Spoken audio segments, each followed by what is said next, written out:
Assalamualaikum warahmatullahi wabarakatuh. Saya Dedi Kurniawan. Pada kesempatan kali ini saya akan membahas terkait dengan bagaimana kita menyusun karya tulis ilmiah, khususnya terkait dengan bab 3, yaitu adalah metode penelitiannya. Di bab 3 ini nanti yang akan dibahas adalah yang pertama terkait dengan rancangan penelitian atau desain penelitian. Kemudian yang kedua adalah lokasi dan waktu penelitian. Kemudian yang ketiga subjek penelitian. Yang keempat adalah pengumpulan data. Yang kelima adalah uji keabsahan data penelitian. Yang keenam adalah analisa data. Dan yang terakhir adalah etik dalam penelitian. Untuk yang pertama yaitu adalah rancangan penelitian. Di sini kita ketahui bahwa rancangan penelitian atau yang lebih dikenal dengan desain penelitian ini yang banyak dipakai dalam penulisan KTI adalah jenis penelitian yang studi kasus. Jadi berbeda dengan penelitian dengan sebagai contoh seperti skripsi, tesis, disertasi dan sebagainya. Dia akan lebih banyak desain yang dipakai untuk penelitian tersebut. Tapi pada penelitian dengan KTI yang digunakan desain penelitiannya adalah kebanyakan menggunakan studi kasus. Tujuannya yaitu untuk mengeksplorasi suatu masalah secara spesifik. Dalam hal ini ketika kita membicarakan KTI-nya adalah KTI keperawatan, maka fokusnya adalah masalah keperawatan. Tentunya ini dengan batasan yang lebih terperinci dan juga memiliki pengambilan data yang mendalam dan menyertakan berbagai sumber informasi.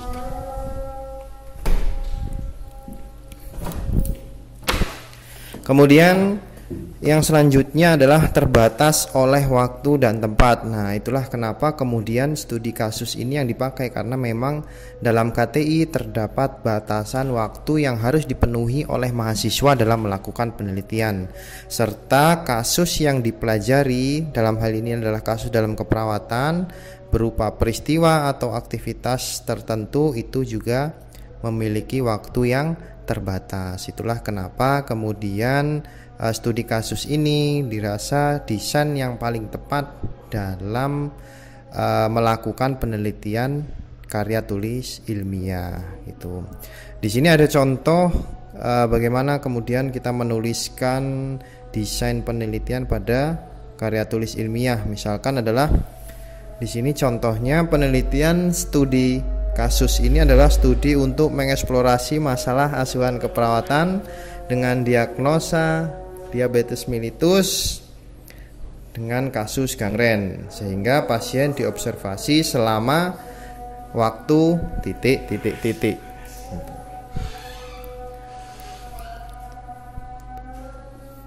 Kemudian yang selanjutnya yaitu adalah terkait dengan lokasi dan waktu penelitian. Jadi ketika kita membicarakan terkait metode penelitian di bab 3, salah satu yang dibahas adalah lokasi dan waktu penelitian. Di dalamnya mendeskripsikan terkait dengan lokasi penelitian. Ketika kita membicarakan KTI untuk keperawatan, maka akan ada dua setting tempat atau lokasi. Yang pertama adalah di komunitas ataupun juga bisa di puskesmas. Kemudian yang kedua adalah di setting rumah sakit. Ketika setting yang digunakan adalah di komunitas, maka data yang harus dimunculkan dalam penulisan lokasi adalah berupa alamat. Alamat ini tentunya nanti harus rinci, yaitu tidak hanya berupa alamat terkait dengan desanya saja, tapi juga harus alamat secara rinci. Kemudian ketika lokasi yang ingin digunakan adalah di rumah sakit, maka perlu menambahkan deskripsi terkait dengan kira-kira ruangan apa yang akan digunakan. Nah, itu adalah bagaimana kemudian kita menunjukkan lokasi, dan juga tentunya kita harus menjelaskan dalam bab 3 ini, khususnya di poin lokasi dan waktu, berapa lama penelitian akan dilakukan. lakukan.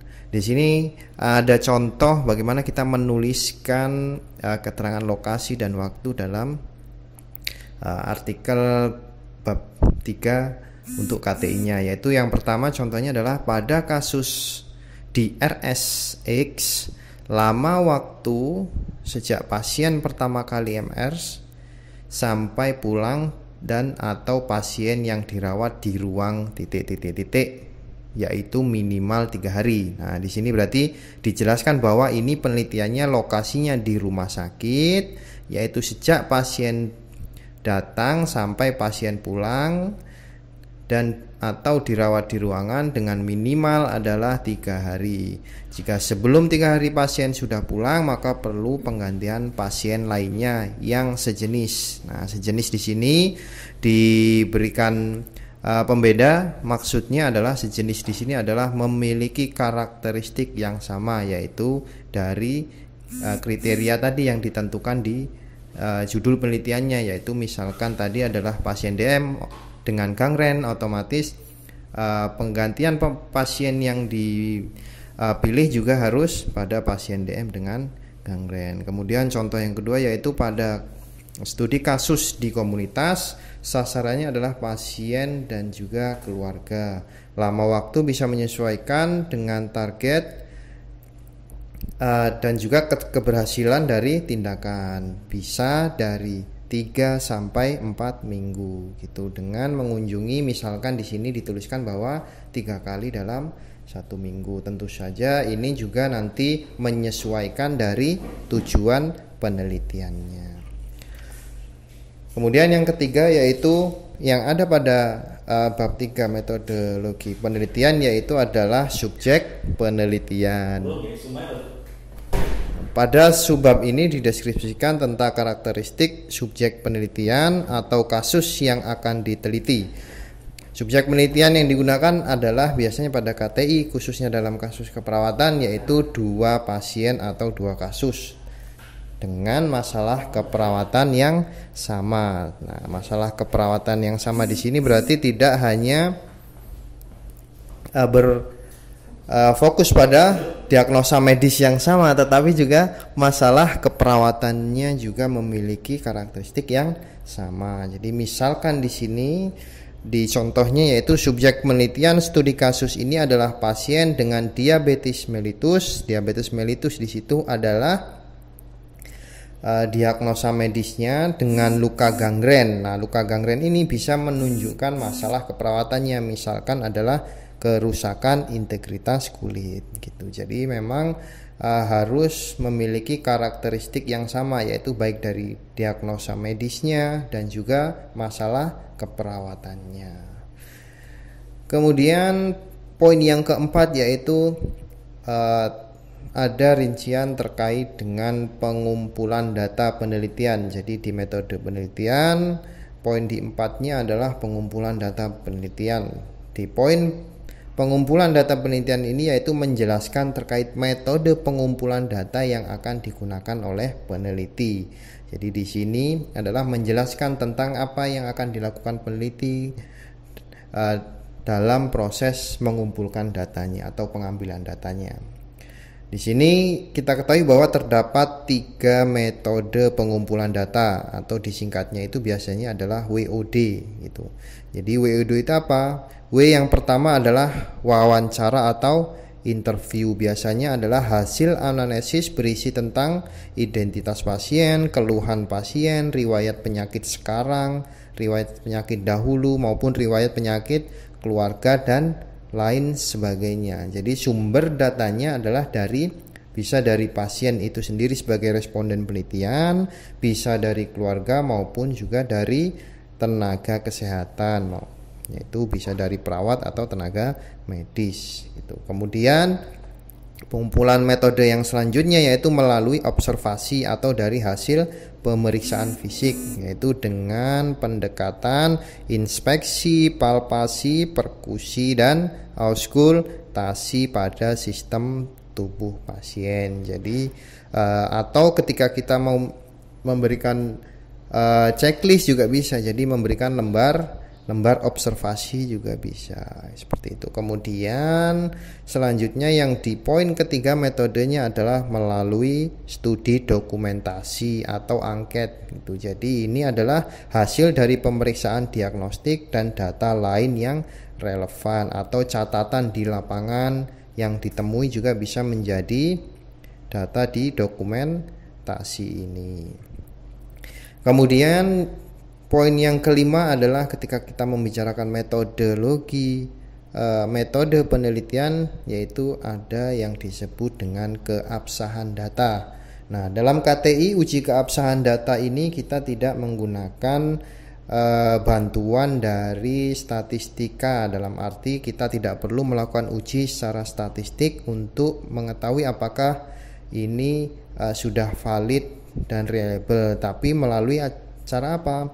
Jadi untuk menguji kualitas data informasi yang diperoleh dalam penelitian sehingga data yang dihasilkan itu adalah data yang valid atau memiliki validitas yang tinggi di samping integritas peneliti itu sendiri, yaitu karena peneliti merupakan instrumen utama sehingga uji keabsahan data ini bisa dilakukan dengan yang pertama adalah memperpanjang waktu pengamatan atau tindakan. Jadi dengan memperpanjang durasi kita mengamati pasien atau durasi kita memberikan tindakan kepada pasien, itu bisa menunjukkan keabsahan data yang lebih baik lagi. Itu kemudian yang dilakukan selanjutnya atau yang bisa dilakukan selanjutnya untuk menunjukkan keabsahan data adalah dengan kita melakukan triangulasi data. Jadi triangulasi data itu adalah kita melakukan validasi data dari apa yang ditemukan pada pasien, kemudian kita validasi kebenarannya, keabsahannya kepada keluarga ataupun perawat atau tenaga medis lain yang berkaitan dengan masalah yang diteliti. Nah, itu adalah metode bagaimana kita melakukan uji keabsahan data dalam studi kasus di karya tulis ilmiah. Kemudian yang selanjutnya adalah tentu saja kita ketika sudah melakukan pengumpulan data, tentu saja ada proses analisa data. Analisa data ini dilakukan dengan cara mengemukakan fakta. Selanjutnya membandingkan dengan teori yang ada dan selanjutnya dituangkan dalam opini yang nanti dimasukkan dalam pembahasan.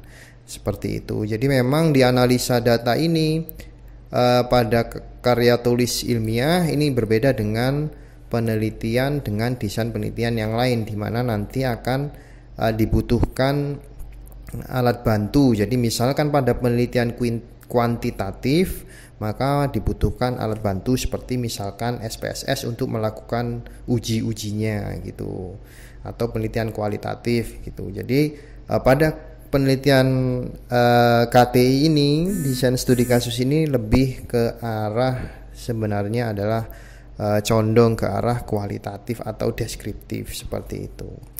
Jadi seperti yang dikemukakan bahwa mengemukakan fakta kemudian membandingkan dengan teori kemudian dituangkan dalam opini. Nah, itu adalah bagaimana kita prinsipnya melakukan analisa data pada studi kasus KTI dalam keperawatan. Nah, bagaimana urutan melakukannya? Jadi kita lihat di sini. Yang pertama adalah tentu saja kita mengumpulkan data itu tadi, pengumpulan data. Jadi ketika kita sudah mendapatkan data, maka kita kumpulkan data-data yang kita peroleh. Bagaimana mengumpulkannya? Tentu saja kita kelompokkan dulu mana yang dari hasil wawancara tadi, mana yang hasil observasi, dan mana yang hasil dokumentasi. Ketika kita sudah mengelompokkan, kemudian tahap yang selanjutnya adalah kita mereduksi data dengan membuat coding dan kategori. Jadi ketika tadi sudah dikumpulkan, ini dari metode wawancara, observasi, dan dokumentasi, kemudian kita mereduksi, kita pecah lagi menjadi sesuatu yang lebih kecil dan dibuatkan coding dan kita kelompokkan dalam kelompok kategori tertentu. Jadi misalkan dari hasil wawancara, jadi kita bisa membuat transkrip atau verbatimnya atau tulisan catatan dari hasil wawancara kita, kemudian kita pilah-pilah, kita codingkan gitu, dimana ini membicarakan poin apa, ini membicarakan poin apa. Nah, itu kita buat codingnya. Begitu juga dengan yang observasi atau yang catatan lapangan tadi.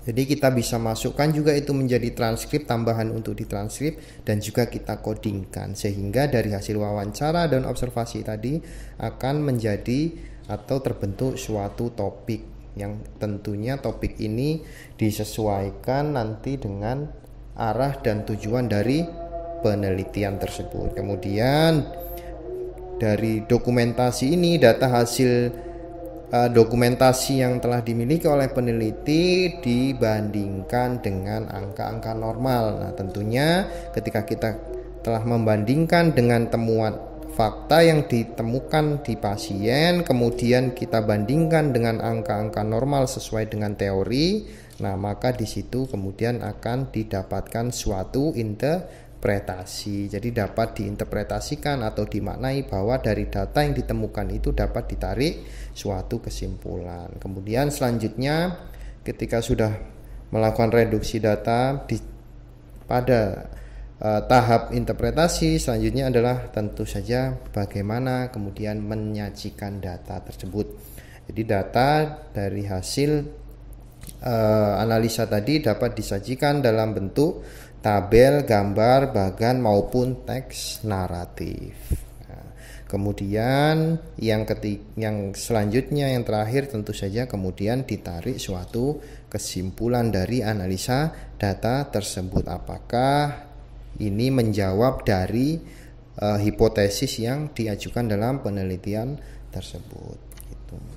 Kemudian poin yang selanjutnya sekaligus yang terakhir yaitu tentu saja harus ada prinsip etik dalam penelitian. Jadi dalam penelitian juga memiliki prinsip etik atau tidak melanggar etika kemanusiaan. Jadi prinsip etik mendasari suatu penelitian yang di dalamnya yaitu di sini saya contohkan ada 3 prinsip etik dalam penelitian. Yang pertama yaitu adanya informed consent, yaitu persetujuan menjadi responden. Jadi kita menghargai suatu responden sebagai responden yang memiliki otonom atau memiliki keputusan pribadi terhadap dirinya sendiri, sehingga kita tidak memaksakan untuk mengikut sertakan responden ini menjadi responden di penelitian kita, sehingga harus ada lembar persetujuan gitu. Yang di dalamnya tentu saja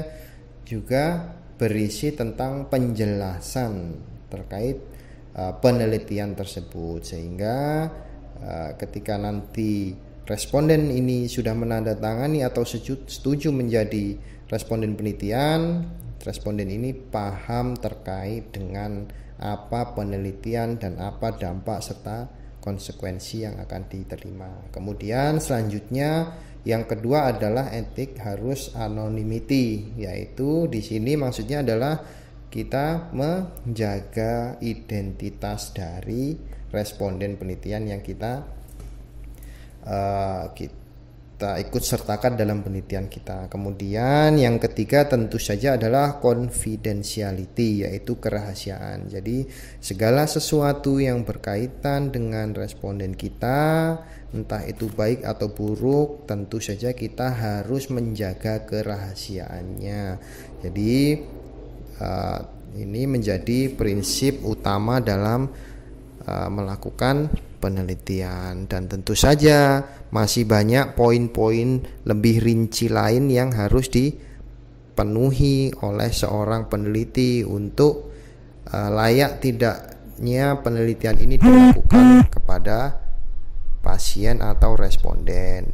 Yang hal ini akan dibuktikan dengan adanya surat laik etik. Tentu saja dicantumkan nomor surat laik etik dari KEPK yang berwenang, seperti itu. Ya, mungkin itu saja terkait dengan bagaimana kita secara sederhana mengetahui tentang metodologi penelitian pada karya tulis ilmiah khususnya dalam keperawatan. Terima kasih, kurang lebihnya mohon maaf. Saya akhiri. Wassalamualaikum warahmatullahi wabarakatuh.